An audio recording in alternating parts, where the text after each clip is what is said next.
Breaking news has the Israeli government extremely worried because the latest reports indicate the International Criminal Court is going to issue an arrest warrant for Israeli Prime Minister Benjamin Netanyahu and other Israeli government officials for war crimes committed in Gaza. Now, this of course has been reported across mainstream media this past week, but what the media is not reporting is how the US government has a secret plan to overthrow any ruling from the ICC and protect Netanyahu at all costs. As expected, Netanyahu came out hot and immediately posted a fiery response on Twitter. The threat to seize the soldiers and officials of the Middle East's only democracy and the world's only Jewish state is outrageous. We will not bow to it. I mean, let's get real here for a moment. It's pretty hard to look at the images coming out of Gaza and think this is self-defense. But let's take it a step further and analyze Netanyahu's comments here, because he said something important that many people are missing. Netanyahu is stressing the importance of Israel being the Middle East's only democracy,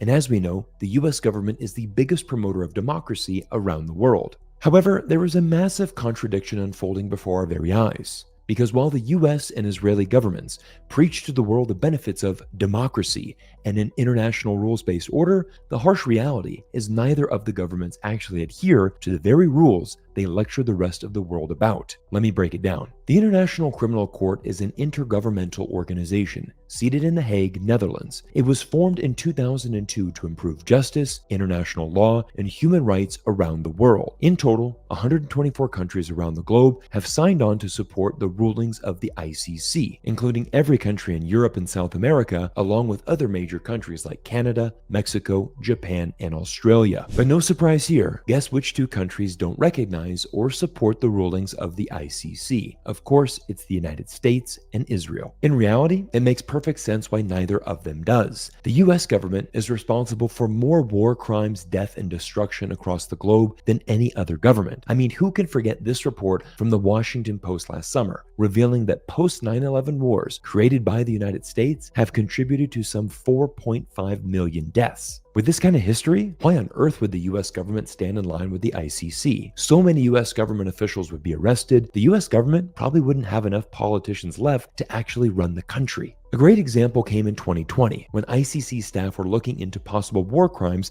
committed by the US military in Afghanistan. Did the US government embrace democracy and allow for a proper investigation and fair trial? Of course not, because in the US, we like to preach the benefits of the democratic process unless one of our officials could be in trouble. So here is what then President Donald Trump did. He slapped economic and travel sanctions on the ICC prosecutor and senior officials until the ICC dropped the investigation. Wow, quite the democratic process there. This is just straight up collusion mixed in with some immense hypocrisy. But here is where things get interesting for Israel, because in 2012, the UN General Assembly raised Palestine's status to a non-member observer state, opening the door for Palestine to join the International Criminal Court. 3 years later, the ICC accepted the state of Palestine as a full member. And this is why today the ICC is looking to issue an arrest warrant for Netanyahu, because of the war crimes committed in ICC member state Palestine. But once again, this is where the hypocrisy becomes so transparent.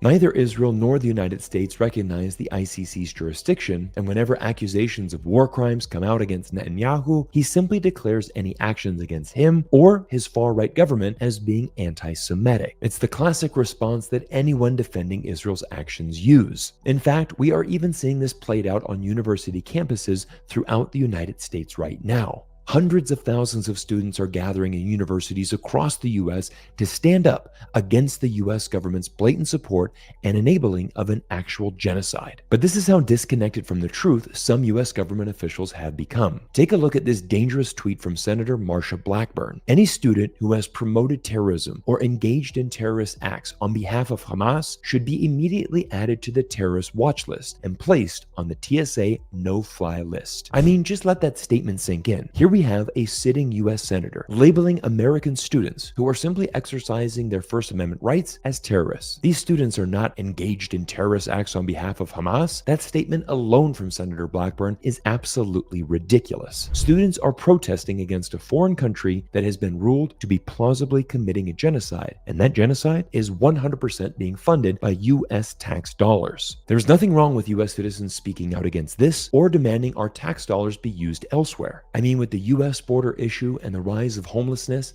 this is why so many Americans are speaking out against Israel and also other wars, like sending billions more to the corrupt government of Ukraine. But instead of embracing the democratic principle of free speech, Senator Blackburn labels the students as terrorists and puts a target on their back to be attacked. This is insanely dangerous, but yet no one wants to condemn it. But now it's time to reveal the US government's secret plan to save Netanyahu and show you one of America's most insane pieces of legislation. In 2002, basically right after the creation of the International Criminal Court, the US government passed the American Service Members Protection Act. Now this bill, which is commonly referred to as the Hague Invasion Act, authorizes the US president to order U.S. military action, such as an invasion of the Netherlands where The Hague is located, to protect American officials and military personnel from prosecution or rescue them from custody. Wow, can you actually believe that this is a bill that has been signed into law? No surprise here, but this was one of the few bills both Republicans and Democrats both agreed on. And ironically, it was signed into law by then President George W. Bush, who himself has been accused of war crimes with the United States' illegal invasion of Iraq. But this law doesn't just stop there. It actually gets much more dangerous.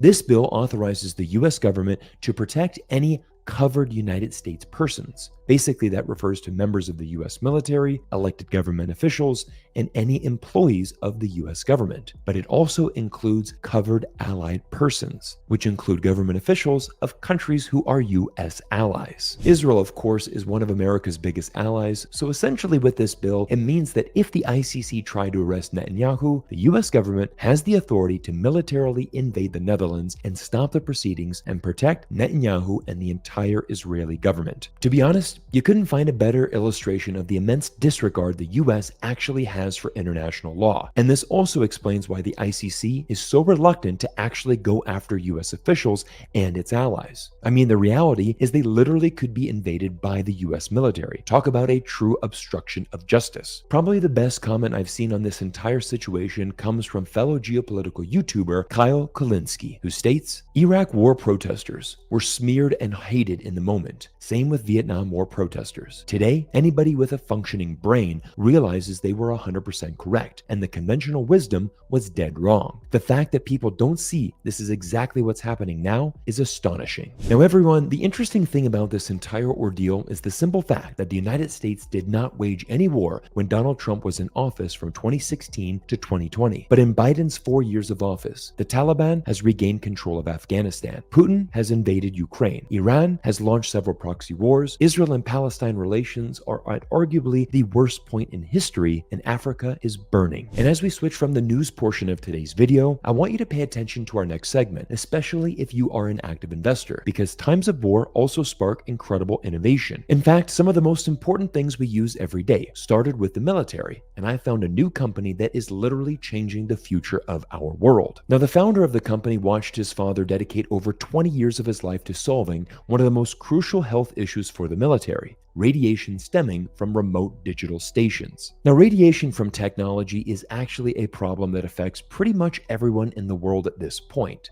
I mean, just last summer, French regulators ordered Apple to stop selling the iPhone 12, saying it emits electromagnetic radiation levels that are above European Union standards for exposure. In addition, over 1,000 studies in the US and globally evidence negative effects from the EMF, particularly from smartphones, Wi-Fi routers, and 5G deployment. In today's world of technology, all of us are using cell phones, computers, and basically are surrounded by technology at seemingly every second of the day. Electromagnetic frequencies, EMFs, are being emitted from our devices throughout the day, and many are harmful to the human body. And this is the problem that today's video sponsor is solving. The company's name is American Aries, and it trades under the stock symbol AAIRF. What's incredible about this company is their marketing team has led them to over 61,000 customers in 93 countries. And since the company appointed Josh Bruni to the role of CEO, sales have quadrupled from 2.6 million in 2021 to 10.4 million in 2023. The company's best quarter was its latest, and elite athletes and even A-list celebrities are now using the product. So what is the product and what does it actually do? At the heart of all the Aries products is the proprietary silicon-based Aries resonator chip, designed to reduce the negative health effects of EMFs. It features a resonator antenna that captures the charge from from electromagnetic fields. There are millions of etchings within the silicon resonator chip, and this is where the massive moat and competitive advantage comes from. The product is patented for design and utility and took over 20 years to fully develop. The silicon resonator chip has precisely 1,185,921 unique etchings. Currently, the company has a tiered revenue growth model that will allow it to grow exponentially in the future. The first pillar is direct to consumer, using social media and driving new customers to buy directly online. The second pillar is international distributors who help bring the product to the next level and go around the globe. The final and most lucrative pillar is OEM and licensing. OEM stands for Original Equipment Manufacturer, which basically means that as the company expands, it can partner with the original producers of technology to include the Aries resonator chip directly in the product. Imagine buying a new computer or cell phone and having this game-changing technology already installed inside your new tech. Now, the company's current market cap is only 110 million Canadian dollars, but just look at what the stock has done the past 6 months, rising an incredible 538%. It's quite rare that I get the chance to profile and help share the message of a company that is literally changing the world in a positive way. But this is why American Aries is growing so fast and why the company continues to gain traction with high performers. I know the majority of my YouTube audience is above the age of 45, and as we age, nothing is more important than our health and longevity. Right now, we are seeing a boom in trends like biohacking, and people are spending money and investing on products that can prolong their life and improve their health. Overall, this is truly a fascinating company, and I want you to do more research about the opportunity here, because I truly believe in this company's potential in both the product and the stock. But of course, this is not financial advice from me, and as always, please do your own due diligence before investing in any company. And to help you with that, I'm going to drop the link to their website, the link to their investor presentation, along with their stock symbol down in the description below. As always, I want to thank you for your support in watching today's presentation, and I can't wait to see you all in our next video soon.